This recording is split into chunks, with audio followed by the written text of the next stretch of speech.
Hello guys, आज हम पढ़ेंगे यूनिट 1 टेक्निकल कम्युनिकेशन की। स्वागत है आपका हमारे चैनल में इंटेलिजेंस लर्निंग। यूनिट 1 पढ़ते हैं। इसमें सबसे पहला टॉपिक है what is communication. What is communication? Communication means sharing और एक्सचेंजिंग इंफॉर्मेशन थ्रू आइडियाज और फीलिंग्स बिटवीन टू और मोर पीपल। तो कम्युनिकेशन वही शेयरिंग, मतलब कोई भी चीज को शेयर करना, एक दूसरे से बताना, और एक्सचेंज करना इंफॉर्मेशन का थ्रो आइडियाज और फीलिंग्स बिटवीन टू और मोर पीपल। दो या दो से अधिक लोगों के बीच में किसी भी आइडिया को, किसी भी फीलिंग को, किसी भी थॉट को समझाना या उसे बताना, वही कम्युनिकेशन होता है। It can be done by speaking, writing, using gesture, facial expression और बॉडी लैंग्वेज। ये कैसे भी किया जा सकता है? हम बोल के भी कम्युनिकेट कर सकते हैं, लिख के भी कम्युनिकेट कर सकते हैं, और कोई भी गेस्चर यूज करके, हैंड का मूवमेंट करके, माउथ का मूवमेंट करके भी, और कभी फेशियल एक्सप्रेशन, कोई भी फेस का एक्सप्रेशन बना के भी कम्युनिकेट कर सकते हैं, और बॉडी लैंग्वेज से भी अपनी कम्युनिकेट कर सकते हैं। वेरियस वेज होते हैं कम्युनिकेशन के। फिर आता है what is technical communication. Technical communication is the process of sharing information related to science, technology, engineering और other technical fields in a clear, easy, understand way। तो कम्युनिकेशन तो वो है कि एक इन्फॉर्मेशन को शेयर करना या एक्सचेंज करना। और टेक्निकल कम्युनिकेशन क्या है? जब हम किसी भी टेक्नोलॉजी से रिलेटेड कोई भी कम्युनिकेशन को शेयर करेंगे, वो टेक्निकल कम्युनिकेशन बोला जाएगा। उसमें साइंस हो, तुम्हारी इंजीनियरिंग हो, या कोई भी हो टेक्नोलॉजी हो, या किसी प्रकार कोई भी टेक्निकल फील्ड हो, उसमें किसी भी प्रकार की जो भी कम्युनिकेशन होगी, वो सब टेक्निकल कम्युनिकेशन बोली जाएगी। उसके डिफरेंस देख लेते हैं टेक्निकल कम्युनिकेशन के और जनरल कम्युनिकेशन की। तो इसका पर्पस क्या है? ये शेयर करता है टेक्निकल और स्पेशलाइज इन्फॉर्मेशन, और ये शेयर करता है एवरीडेज आइडिया और फीलिंग। जो मतलब हमारे रोज की जो भी बात होती है वो तो सिर्फ जनरल कम्युनिकेशन में आते हैं। जब जैसे किसी से भी कोई भी बात कर देते हैं, किसी से भी चीज से रिलेटेड, वो जनरल कम्युनिकेशन। और किसी पर्टिकुलर टॉपिक पे बात करना कोई टेक्निकल फॉर्मेट में, वो टेक्निकल कम्युनिकेशन। लैंग्वेज यूज, इसमें फॉर्मल और स्पेसिफिक और क्लियर लैंग्वेज यूज करते हैं इसमें, और इसमें इनफॉर्मल और कैजुअल लैंग्वेज यूज करते हैं। मतलब ऐसी कोई एक तरीका थोड़ी ना होता है प्रॉपर कि हम इसी वे में बात करेंगे। हम किसी भी तरह से किसी प्रकार से बात कर सकते हैं जनरल कम्युनिकेशन में। जो भी हम डेली लाइफ में करते हैं। फॉर्मल में मतलब एक प्रॉपर फॉर्मेट होगा, जैसे मेल वगैरह लिखते हैं कम्युनिकेशन की लिए, या और भी तरीके होते हैं लेटर वगैरह लिखने के, वो सब फॉर्मल में आते हैं। ऑडियंस, प्रोफेशनल और पीपल विद टेक्निकल नॉलेज, जिनके पास टेक्निकल नॉलेज है और जो प्रोफेशन में है अपने किसी भी वर्किंग प्रोफेशन में है, जो उसमें वे लोग जो भी बात करेंगे वो सब टेक्निकल कम्युनिकेशन के थ्रू करेंगे। और इसमें जनरल पब्लिक और फ्रेंड फैमिली, जो हमारे आसपास के लोग हैं, जो सोसाइटी के लोग हैं, वो आपस में बात करेंगे, वो अपने फ्रेंड से कैसे बात करेंगे, वो सब जनरल कम्युनिकेशन में होता है। इसके example manuals, report, project, documentation और इंस्ट्रक्शन। मतलब जो हमारे मैनुअल्स होते हैं, हम जो रिपोर्ट तैयार करते हैं अपने मैनेजर को दिखाने के लिए या किसी और को बताने के लिए, किसी भी एनालाइज करने के लिए, जो भी रिपोर्ट्स वगैरह होती है, जो भी डॉक्यूमेंटेशंस होती हैं, वो सब चीज़ फॉर्मल कम्युनिकेशन में और टेक्निकल कम्युनिकेशन में आती है। और जो हमारे हम आपस में बात करते हैं, जैसे किसी भी तरह सोशल मीडिया के थ्रू बात कर रहे हैं, व्हाट्सएप पे कर रहे हैं, टेक्स्ट कर रहे हैं, कॉल कर रहे हैं, ये सब जनरल कम्युनिकेशन में आता है। तो उसकी टोन ऑब्जेक्टिव और न्यूट्रल होती है, और उसकी इमोशनल फ्रेंडली। तो मतलब हम जनरल कम्युनिकेशन में जिस तरह की बातें चल रही होंगी उस तरह की हमारी टोन हो जाती है। और इसमें सिर्फ सिंपल एक न्यूट्रल टोन होती है, सिंपल तरीके से बस मैसेज कन्वे करना होता है एक तरह से। फिर आता है role and purpose of communication. Purpose और रोल क्या है कम्युनिकेशन का? मतलब इन्फॉर्मेशन को शेयर करना। सबसे पहला टू शेयर इन्फॉर्मेशन, मतलब कोई बात बताना किसी को जो भी इम्पोर्टेंट है। टू एक्सप्रेस इमोशन, अपने इमोशन को समझाना किसी दूसरे आदमी को। टू गिव और रिसीव इंस्ट्रक्शन, कोई भी इंस्ट्रक्शन या तो देना है, कोई भी इंस्ट्रक्शन लेना। Teacher telling student what to do, क्या करना चाहिए। टू सॉल्व प्रॉब्लम, की जो कोई भी प्रॉब्लम आ रही है उस प्रॉब्लम को सॉल्व करने के लिए हम वो भी कम्युनिकेशन के थ्रू तो कर सकते हैं। Like discussing issue and finding solutions. To build relationship बनाने के लिए। Talking help people understand and trust each other, मतलब रिलेशन बनाने के लिए हम अच्छे से बात करेंगे, किसी से उसे रेस्पेक्ट देंगे, तो वो सब चीज हमें काम करेगी रिलेशनशिप बनाने में। एक्सप्लेन कॉम्प्लेक्स थिंग सिंपली, कोई भी कॉम्प्लेक्स थिंग है जो चीज किसी को समझ में नहीं आ रही, उसी आसान भाषा में समझाने के लिए भी हम कम्युनिकेशन यूज करते हैं। Support global communication, standard technical term allow people from different country to understand each other in technical field. तो ग्लोबल कम्युनिकेशन वही, मतलब जो इंटरनेशनल लोगों से कम्युनिकेट करते हैं किसी भी टेक्निकल फर्म के लिए, किसी भी कंपनी के लिए, वो होता है ग्लोबल कम्युनिकेशन। ज्यादा टाइप ऑफ कम्युनिकेशन, कम्युनिकेशन के टाइप देख लेते हैं। कहलाता है इंटरनल कम्युनिकेशन। इंटरनल कम्युनिकेशन होता है flow of information to internal participant of an organization. किसी भी कंपनी के जो अंदर के जो लोग हैं उनके आपस में कम्युनिकेशन, वो होती है इंटरनल कम्युनिकेशन। फिर आता है external communication. External communication, communication with outside party such as customer, supplier, investor, banker, insurance company, government agency और लोकल कम्युनिटी। एक्सटर्नल कम्युनिकेशन, जब कोई भी एक ऑर्गेनाइजेशन के लोग हैं जो भी फील्ड में जाते हैं, जो भी लोगों से बात करते हैं, वो सब एक्सटर्नल कम्युनिकेशन में आता है। जैसे कि कोई भी सेल्समैन है, वो घर घर जाके चीजें बांटता है या पूछता है, वो सब एक्सटर्नल कम्युनिकेशन में आता है। क्योंकि इसमें कंपनी सिर्फ कंपनी वालों से बात नहीं कर रही, कंपनी लोगों से बात कर रही है इस फील्ड में जाके, वो सब चीज। फिर आता है formal communication, follows prescribed rules and produce of the procedure of the organization. मतलब फॉर्मल कम्युनिकेशन वही एक तरीका होता है हर ऑर्गेनाइजेशन और कोई भी कंपनी का कि तुम्हें इस तरह से ही बात करनी है। अगर तुम्हें अपने से बड़े मैनेजर से बात करनी है, अपने बॉस से बात करनी है, तो तुम ऐसे डायरेक्टली जाके बात नहीं कर पाओगे, तुम्हें अपॉइंटमेंट वगैरह लेना पड़ेगा उसके लिए, या तुम्हें मेल करनी पड़ेगी। ये सब उसका एक फॉर्मल तरीका होता है, हर ऑर्गेनाइजेशन का अलग अलग होता है अपना। इनफॉर्मल कम्युनिकेशन जो तुम डेली लाइफ में करते हो अपने आप, अपने दोस्तों के साथ, अपने पेरेंट्स के साथ, अपनी फैमिली के साथ, वो इनफॉर्मल कम्युनिकेशन होता है। इसमें कोई रूल नहीं होता, कोई प्रोसीजर नहीं होता। फिर आता है verbal communication, communication through the use of spoken और रिटन वर्ड्स। वर्बल कम्युनिकेशन जब तुम बोल के कोई चीज बताओ या कोई चीज लिख के बताओ, वर्बल वो चीज तुम्हें दिखाई दे बोलते हुए, सुने तुम्हें, लिख के तुम देखो अपनी आंखों से, वो सब होती है verbal communication. Non verbal communication, communication through facial expression, body language, tone of voice and gesture.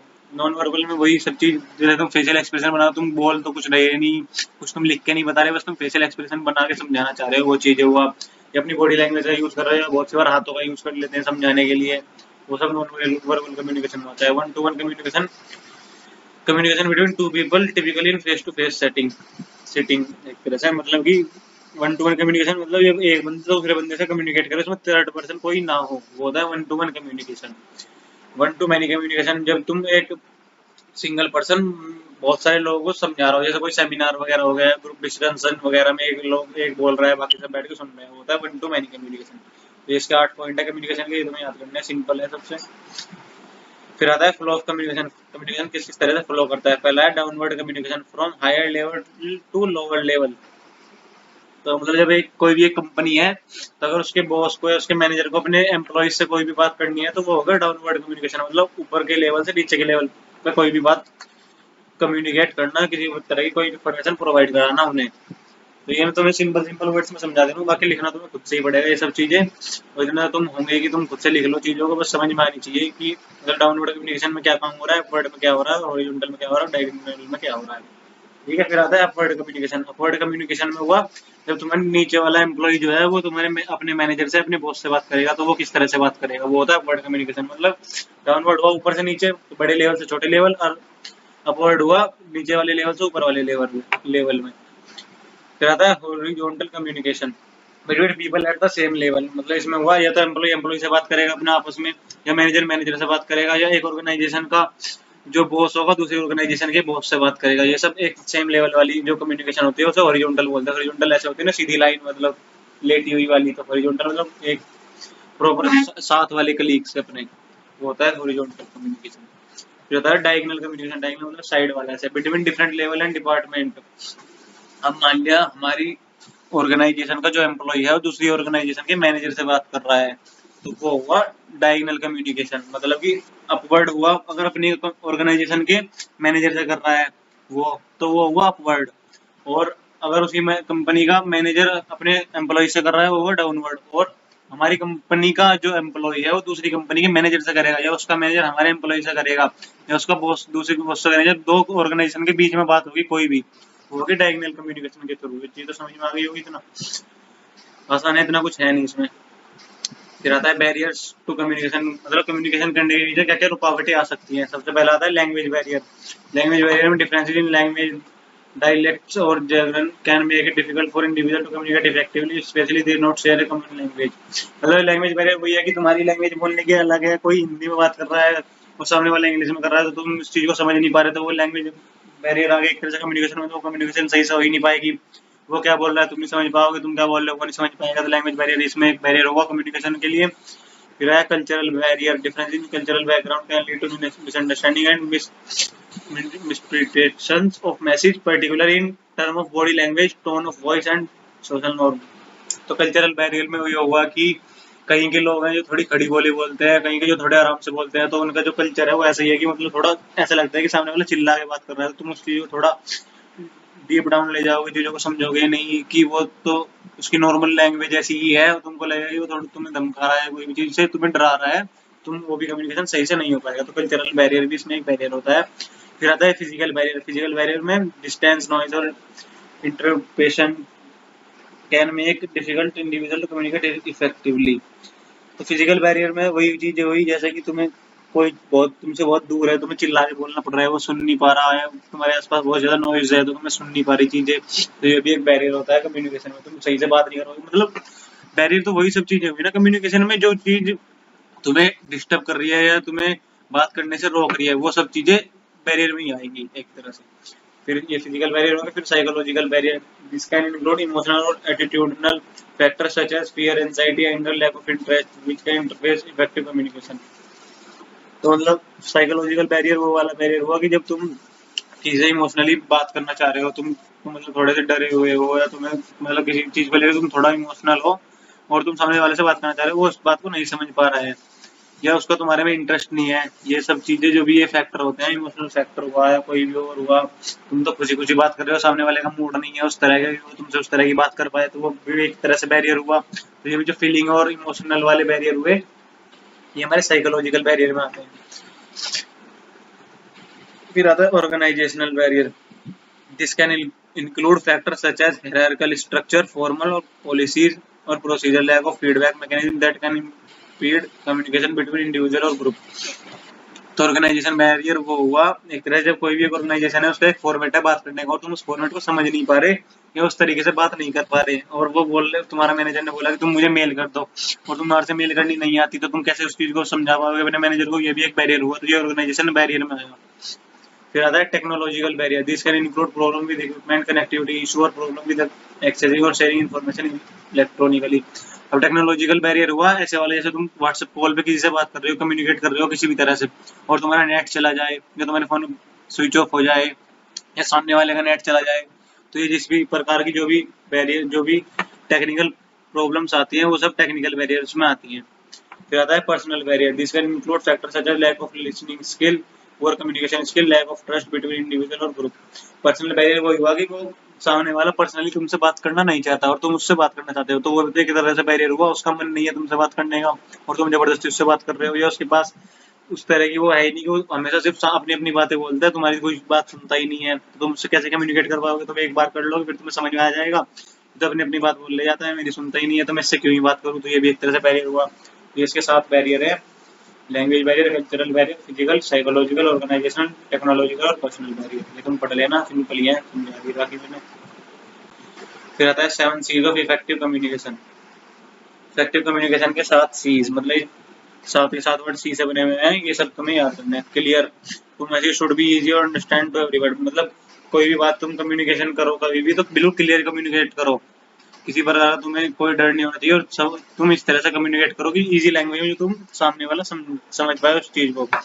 फिर concise, say only what is needed, no extra word, convey your message least possible word. Concise मतलब बहुत ही छोटा communication करो, मतलब चीजें इतनी ही हो कि तुम बहुत सिंपल वर्ड्स में समझा दो और बहुत ही सिंपल वर्ड्स में वो समझ जाए, ना कि ये नहीं कि उस बात को तुम 10-15 तरीके से अलग अलग तरीके से बताओ, सिंपल एक इसी वे में समझाओ कि वो समझ जाए और इजी लैंग्वेज में तुम उसको बता पाओ। फिर आता है correct, this message should B free from mistake, तो बिल्कुल तुम जब भी कोई कम्युनिकेशन करो तो तुम ध्यान रखो कि तुम कोई भी चीज गलत ना समझा रहे हो और किसी प्रकार की कोई मिस्टेक ना करो, हमेशा सिर्फ सिंपल वर्ड में और इजी तरह से चीजों को समझा दो। फिर आता है concrete, this message should be specific to the point of factual message, तो कंक्रीट होता है मतलब एक तुम्हारा ठोस मैसेज, मतलब बिल्कुल एक ठोस कम्युनिकेशन जो तुम्हें अपने किसी भी पॉइंट्स को वेरीफाई कर पाओ अपने किसी भी सोर्सेज के द्वारा, और तुम उस चीज को इतने आसान से समझा पाओ और ये तुम फैक्ट के थ्रू बताओ कि हाँ मुझे इस बात का सोर्स पता है कि किस सोर्स से मैंने इन्फॉर्मेशन ली है और ये मैं जो तुम्हें बता रहा हूँ ये बिल्कुल सच बात है, और उसका तुम फैक्ट भी उसको समझाओ। Consideration, consideration means that your message should be respect the feeling, need और background person you are talking to. Consideration मतलब तुम वो चीज कंसिडर करके चलो अपनी कम्युनिकेशन में कि सामने वाले को तुम किसी भी बात से हर्ट ना कर दो और उसकी फीलिंग्स का ध्यान रखो, क्योंकि उस चीज से उसको बुरा लगता है, कोई चीज उसको खराब ना लगे, मैं ऐसे कोई भी वर्ड्स यूज ना करूँ अपनी कम्युनिकेशन में। कहता है complete, this message should B have all the needed information, मतलब कोई भी जो इन्फॉर्मेशन तुम दो वो कंप्लीट रखो, हमेशा आधी अधूरी कोई भी इन्फॉर्मेशन नहीं होनी चाहिए कि तुम उसको समझा ही नहीं पाए सही चीज तरीके से। तो कोई भी इन्फॉर्मेशन तुम देना चाहते हो तो पहले उसे को कंप्लीट करो, जब भी उस चीज को दूसरे को कन्वे करो उस मैसेज को। फिर आता है courteous, this message should be polite and respectful, तो बहुत ही आसानी से बहुत ही सिंपल वे में कोई भी वर्ड समझाना, कोई भी चीज बताना किसी को बहुत ही पोलाइट वे में, जिससे कि वो बहुत ही आसानी से तुम्हारी बात को सुने और समझे, वो होता है कोर्टियस। तो इसके 7 पॉइंट है। Clear, concise, correct, concrete, consideration, complete और कोर्टियस। ये तुम 7 चीज याद कर लेना, ये आते ही आते हैं, बहुत इंपॉर्टेंट है। फिर आता है हमारा code and content. Code means the language, symbol, sign और gesture that we use to share our thoughts और फीलिंग विद अदर। तो कोड मीन वो लैंग्वेज, वो सिंबल्स या वो साइन और वो गेस्चर, मतलब वो कोई भी एक ऐसा तरीका जिससे तुम कोई भी मैसेज, कोई भी अपने थॉट्स किसी सामने वाले को समझा पाओ, वो कोई एक कोड होता है। जैसे कि तुमने अभी पढ़ा ही होगा, उसमें पढ़ा होगा पीपीएस वगैरह में, तो जो भी तुम सामने वाले को समझाते हो, जैसे मशीन का लैंग्वेज है, कोड लैंग्वेज है एक, तो उसको तुम कोडिंग करते हो तो कोई एक कोड लिख के तो समझाते हो, तो वही एक सिंपल वे। अब किसी भी इंसान को कोई चीज तुम्हें समझानी है तो वो सिंपलेस्ट वे जिससे तुम उसको समझा पाओ चीजों को बड़ी आसानी से और वो समझ जाए, वो एक कोड होता है। इट इज अ मेथड और tool use to express the actual message. तो ये एक मेथड होता है या एक टूल होता है जो यूज करा जाता है मैसेज को आसानी से समझाने के लिए। मतलब कि तुम किसी को कोई बात समझाना चाह रहे हो और उसको समझ में नहीं आ रही, तो तुम फिर मतलब अपने हैंड्स का गेस्चर यूज करोगे या तुम कोई विजुअल यूज करके उसको समझाओगे। तो ये जो भी चीज तुम यूज करोगे वो कंटेंट या वो टॉपिक उसको समझाने के लिए, वो सब तुम्हारा कोड में आता है। For example we use different language like English, Hindi और sign language to talk to people, these all type of code. तो मतलब जो भी कोई किसी प्रकार की लैंग्वेज है, कोई इंग्लिश लैंग्वेज में बात करता है, कोई हिंदी में करता है, कोई साइन लैंग्वेज में बात करता है, मतलब ये एक्सप्रेशंस वगैरह वाली में या गेस्टर्स वगैरह वाली में, तो ये सब एक एक अलग अलग कोड हो गया, हर किसी का अपनी अपनी लैंग्वेज हुई, वो एक एक कोड हुआ। जो कोई भी इमोजीज वगैरह यूज करते हो तुम, फेशियल एक्सप्रेशन यूज करते हो, बॉडी लैंग्वेज यूज करते हो, साउंड्स यूज करते हो, डिफरेंट फॉर्म ऑफ कोड, ये जो भी चीजें तुम कम्युनिकेशन के टाइम पे यूज करते हो दूसरे को बात समझाने के लिए आसानी से और बिल्कुल इजी वे में, तो बहुत सारी चीजें कोड कहलाई जाती हैं। The code must be understood by both sender and receiver for communication to be successful. और कम्युनिकेशन को सक्सेसफुल करने के लिए जो तुम कम्युनिकेट करोगे, कोड यूज करोगे, वो कोड ऐसे होने चाहिए कि वो तुम्हें भी समझ में आए, सेंडर को, और जो रिसीव कर रहा है उस बात को समझना चाह रहा है उसको भी समझ में आए। ये नहीं कि तुम यूज कर रहे हो इंग्लिश लैंग्वेज, उसको इंग्लिश लैंग्वेज आती है, उसको हिंदी आती है, तो वो फिर कोड तुम्हारा सही नहीं हुआ, वो गलत हो गया एक तरह से। तो तुम उसके लिए हिंदी यूज करो जिससे कुछ को भी समझ में आए और तुम्हें भी समझाने में आसानी हो उसको। कहता है, if one person speak in English and the other doesn't English understand English, the message will fail even if the content is important। मतलब वही वाली बात जो मैंने बताई, अगर तुम इंग्लिश आती है उसको नहीं आती तो तुम उसको समझा नहीं पाओगे, तो तुम्हें भी फिर वही लैंग्वेज यूज करनी पड़ेगी, और तुम नहीं कर पाओगे तो फिर तुम्हें वो किसी से कन्वर्ट करा के वो चीज समझवानी पड़ेगी उसको। फिर आता है कंटेंट। कंटेंट होता है वो एक्चुअल आइडिया और feeling information that we want to share express to others. तो कोड तो हुआ वो तरीका, वो जरिया जिसके थ्रू तुम मैसेज शेयर करना चाहते हो, और कंटेंट हुआ वो मैसेज जो तुम्हें शेयर करना है, कोई भी एक पर्टिकुलर इन्फॉर्मेशन या कोई भी फीलिंग जो तुम यूज करना चाहते हो, सामने वाले को समझाना चाहते हो या उस तक पहुंचाना चाहते हो। It is the main message behind the communication. तो ये जो कम्युनिकेशन के पीछे का मेन मैसेज होता है वो यही होता है, कंटेंट बोलते हैं उसको। For example, if you want to tell your friend that you are feeling happy और हैप्पीनेस इज द कंटेंट। तो तुम अगर किसी को, अपने दोस्त को बताना चाहते हो कि आज तुम खुश हो, तो जो तुम्हारा मैसेज हो या इन्फॉर्मेशन हुआ वो हुआ कि तुम खुश हो, यू आर हैप्पी, ये बात तुम्हें उसको बतानी है। तो ये बात बताने के लिए तुम अब जो भी यूज करोगे, ये तुमने इंग्लिश लैंग्वेज यूज करी, हिंदी लैंग्वेज यूज करी, या कोई भी टेक्स्ट मैसेज यूज करा, ये सब हुआ तुम्हारा कोड हो, जो मैसेज हुआ रियल, वो हुआ कंटेंट तुम्हारा। तो समझ में आ गया कोड और कंटेंट क्या हुआ। You can share this content through speaking, writing और even a smiling emoji, these are codes. तो जो भी तुम कंटेंट शेयर करोगे किसी भी तरह शेयर कर सकते हो, बोल के, लिख के, और किसी भी इमोजी के थ्रू, फेशियल एक्सप्रेशन, किसी भी गेस्चर के थ्रू। तो मतलब तुम कोड का यूज करके ही हमेशा कोई भी कंटेंट शेयर कर पाओगे, और कंटेंट होता है इन्फॉर्मेशन, और कोड होता है वो तरीका, वो जरिया जिसके थ्रू तुम मैसेज समझा पाओ सामने वाले को। Content must be clear, meaningful और रिलेवेंट टू द रिसीवर। तो जो कंटेंट होता है वो क्लियर होता है, मतलब साफ और सही होना चाहिए बिल्कुल, और मीनिंगफुल होना चाहिए, उसका कोई अर्थ होना चाहिए, और वो रिलेवेंट होना चाहिए रिसीवर के लिए, मतलब रिसीवर को चीज समझ में आनी चाहिए और उसको लगना चाहिए कि हाँ ये मेरे लिए ही इन्फॉर्मेशन है। If the content is confusing और incomplete, the listener may misunderstand और your message even if the code is correct. तो मतलब अगर तुम्हारा जो कंटेंट है वो कंफ्यूजिंग है, या तुम जो कंटेंट जो तुम बताना चाह रहे हो वो थोड़ा मिसमैच है, उसमें तो प्रॉपर इन्फॉर्मेशन नहीं है, तो वो चीज तुम्हारे, अगर तुमने सही से कोड भी यूज करे हैं उसके बाद भी अगर वो तुम सही इन्फॉर्मेशन नहीं समझा पाओगे ना, क्योंकि तुम्हारा मैसेज ही पूरा कंप्लीट नहीं है, और फिर रिसीवर उससे कुछ गलत मीनिंग समझ लेगा, तो फिर उस चीज में तुम्हें प्रॉब्लम होगी। तो so in communication both content and code work together to deliver the message successfully. तो कम्युनिकेशन में हमेशा जो हमारा कोड है वो भी सही होना चाहिए, सही कोड्स का हमें इस्तेमाल करना चाहिए। अगर इंग्लिश में कम्युनिकेट करें तो इंग्लिश करें, हिंदी है तो हिंदी में, और टेक्स्ट मैसेज है तो टेक्स्ट मैसेज का यूज करें, और कंटेंट भी हमारा कंप्लीट कंटेंट होना चाहिए, और जो भी हमारा मैसेज है वो किसी प्रकार से उसमें कोई गलत चीजें नहीं होनी चाहिए जिससे कि वो समझाने में प्रॉब्लम करे। तो ये होता है कोडर कंटेंट जो होंगे, अगर वो दोनों चीज मिलके एक साथ काम करेंगे तो ही हमारा कोई भी कम्युनिकेशन कंप्लीट हो पाएगा। फिर आता है stimulus. Stimulus is anything that catches your attention और कॉजेस अ रिएक्शन और रेस्पॉन्स फ्रॉम यू। स्टिमुलस कोई भी चीज जो तुम महसूस करते हो, सुन पा रहे हो, देख पा रहे हो, मतलब जब तुम अपने सेंस ऑर्गन के थ्रू कोई भी चीज कर पा रहे हो वो तुम्हारा स्टिमुलस होता है। जैसे कि if it can be something you can see, here, feel, smell, think और आउट। मतलब कि जब कोई भी चीज तुम्हें किसी ने हाथ लगाया तो तुम्हें उसकी तरफ इंटेंशन लगा कि तुम्हारे हाथ पे किसी ने हाथ लगाया तो तुम उस चीज को उसकी तरफ देखोगे ऐसे, या कोई भी चीज तुमने कोई भी खुशबू आ रही है वो चीज तुम सूंघ के समझ पाओगे, या कोई भी चीज टेस्ट करके समझ पाओगे। तो ये भी सब जो भी सेंस ऑर्गन तुम्हारे यूज करके जो भी चीज तुम्हें समझाते हैं वो स्टिमुलस होता है। if somebody if someone suddenly call your name, that sound it's is a stimulus। तो मतलब किसी ने तुम्हारा नाम लिया और तुमने उसकी तरफ मुड़ के देखा तो तुमने उसने तुम्हारा अटेंशन ग्रैब किया, तुमने उसकी तरफ देखा, तो वही उसका जरिया था तुम्हें बताने का कि उसने तुम्हें बुलाया है और तुमने उसकी तरफ देखा। तो जो उसने तुम्हारा नाम लिया और जो तुम नाम लेने के बाद मुड़े, वो स्टिमुलस हुआ तुम्हारे लिए एक तरह से।